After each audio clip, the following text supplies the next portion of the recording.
Көзі көрмейтін шал ұры қызды ұстап алып, өзінің ұрпағын жалғастыруға шешеді. Сәлем достар, сіздермен Кинотайм каналы. Бүгін біз «Не дыши» деген фильмге қысқаша шолу жасайтын боламыз. Бұл фильмнің басты кейіпкерлері Рокки, Алекс және Мэнни. Фильм басталған сәтінде осы үшеуі бір үйді тонап, терезелерін сындырып қашып кетеді. Барлығы сәтті аяқталғаннан кейін Мэнниге бір соғыс ардагері бар. Жақында оның қызы машинаға қағып кеткен. Қызы қайтыс болғаннан кейін оған $300,000 ақша берген дейді.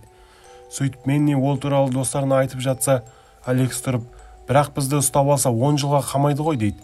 Мэнни оған сенен тек қана кілт керек болды дейді. Сәлден кейін Алекске сообщение жібереді. Сен дайынсың ба деп. Сөйтіп кешке жақын нақты шешімге келіп, үшеуі жаңағы шалдың үйін зерттеуге барады. Үшеуі тоқтап әңгімелесіп отырса, бір ит келіп оларды қорқытып жібереді. Сөйтсе ол ит анау шалдың иті екен. Ал шал болса соғыстан кейін көзі көрмей қалған екен. Сөйтіп түн болды. Бірінші кезек олар барып итті ұйықтатып тастайды. Сосын үйге қалай кіретінін іздеп жүріп, терезеден кірейік дейді. Рокки терезеден өтіп тез-тез сигнализацияны өшіріп қойып, есікті ашады. Олар тыныш болу үшін сасып кеткен аяқ киімдерін шешіп, светтердің барлығын жағып қояды. Бәрібір шал оны көрмейді ғой. Мэнни шалдың бөлмесіне барып, оны ұйықтатып тастайтын газ жібереді. Сосын олар жиналып сыртына құлып салып қойған есікті көреді. Оны аша алмаған соң Мэнни пистолетті алып замоктатады. Алекс басың істейме деп шок болып кетіп қалады. Есік ашылған сәтте шал келіп қалады. Сөйтсе ол ұйықтап қалмаған екен. Рокки бір орында қатып қалады. Ал Мэнни болса мен жай ғана ұрымын деп шалды алдағысы келеді. Шал оған бара жатып замокты басып кетіп, олар ақша үшін келгенін түсініп қояды. Сөйтіп Мэнни пистолетті алып шалды қорқытады. Бірақ шал болса жайлап келе жатып, оған нағыз соғыстың әдістерін көрсетіп, сендер қаншаусыңдар деп сұрайды. Мэнни оған мен жалғыз өзім дейді. Сөйтіп шал оны өлтіріп қояды. Рокки болса тыныш тұру үшін аузын жауып алады. Сол кезде оларды Алекс естіп қойып, үйге кіріп, шалға ұсталуға сәл-ақ қалады.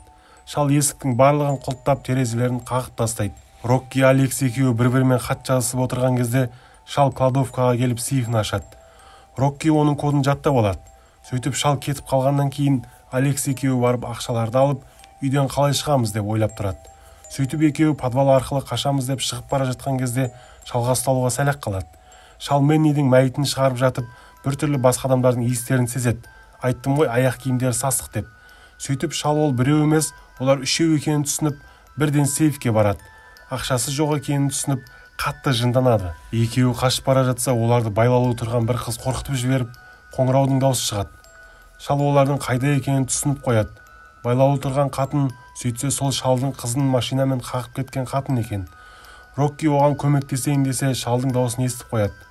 Сөйтіп олар қашып, бір есікті зорға дегенде тапқан кезде, ол жерден шал шығып, пистолетпен атып қалады. Ал ең бірінші оғы жаңағы байлаулы тұрған қызға барып тиеді. Сосын шал подвалдағы светтің барлығын өшіріп, естілген дыбыстың барлығын ата береді. Бір кезде ол Алекс ұстап алып атайын десе, пистолеттің оғы бітіп қалады. Сосын Алекс қара күшіне салып шалды ұйықтатып тастайды. Енді шығып қашайын десе, олардың жолдарын ит бөгейді. Жоғарғы қабатқа шығып, Рокки трубалардың ішімен қашып кетеді. Ал Алекс енді шығайын десе, оны ит қауып алып, әйнек кришаның үстіне құлап түседі. Сосын шал есін жиып пистолетін оқтап алып, жігітті сезіп оған атады. Әйнек сынып кетіп, жігіт тағы да бір қабат төмен қарай құлайды. Шал тездетіп сол жерге түседі. Екеуі төбелесіп, шал үлкен қайшыны алып Алекске тығып алады. Ал қыз болса трубадан енді шыққан кезінде шал оны бір-ақ ұрып ұйықтатып тастайды. Есін жиса, алдындағы қыз байланып тұрған жерде бұл да байлаулы тұр екен. Сосын шал оған айтады: анау қатын бай болғаннан кейін оны түрмеге қамай алмадық. Ол маған қанша жерден ақша берсе де қызымды қайтара алмайды. Сол үшін ең әділетті жолы ол маған бала туып беру керек тұғын. Бірақ сендердің кесірлеріңнен ол өліп қалды дейді. Сол үшін сен менің баламды көтересің. Туып болғаннан кейін сені босатамын дейді. Сол кезде Алекс есін жияды. Сөйтсе қайшы оған емес басқа бір қапқа тиген екен. Сөйтіп ол тұрып, анау итті бір бөлмеге қамап қояды. Шал қызды көтеріп, киімін жыртып, жаңа технологиямен ұрықтандырайын деген кезде Алекс келіп шалды есінен талдырып қойып, оны байлап қояды. Сосын екеуі қашып есікті ашайын деген кезде Алексті мойнын оқ тесіп жібереді. Сөйтсе шал есін жиып босанып кетіпті. Сөйтіп Рокки қашып кетеді. Оның артынан иті қуып сумкасын алып қояды. Бірақ Рокки машинаның ішіне тығылып үлгереді. Итті алдап енді сумкасын алып қашайын десе, шал оны ұстап алады.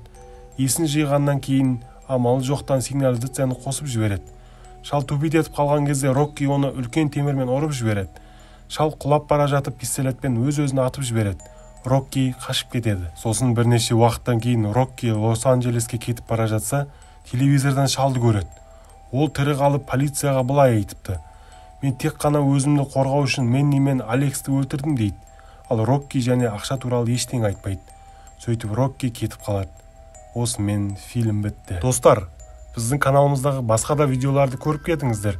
Және лайк басып, подписка істеп, комментарийда өз ойларыңызбен бөлісіп кетуді ұмытып кетпеңіздер. Келесі видеода кездескенше.